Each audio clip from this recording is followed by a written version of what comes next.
সমাজ এখন কি চায় জানেন? এই ছেলেগুলা এখন আল্লাহকে চিনতে চায়।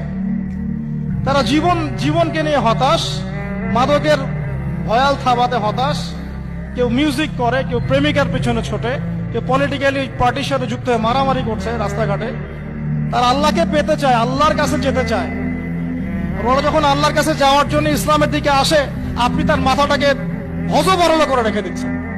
কেউ বলছে এই, কেউ বলছে সেই, কেউ বলছে এটা করা যাবে না, ওটা করা যাবে না। আরে বাবা, ও আল্লাহকে পেতে চায়, খালি ও এত কিছু বোঝে না। সে আল্লাহকে চায়, আল্লাহর মহব্বত চায়, আল্লাহর মারেফত চায়, আল্লাহ আনুগত্য করে জান্নাত পেতে চায়। তখন যুবকের মাথা খারাপ, একটা বই ধরায় দিলেন, এই বইগুলো পড়তে থাকলো। পরে দেখলো আর এক কমিউনিটি তাকে বলছে না, এই বই তো ঠিক না, এই বই ঠিক না, ওই বই ঠিক। ওর মাথা খারাপ, এখন কি করবে?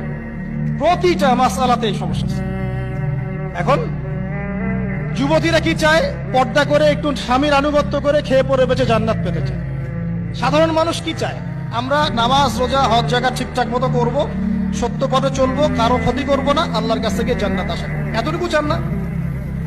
এইটুকু চাওয়ার মধ্যে এত সমস্যা কিসের? এটা তো সহজ জিনিস।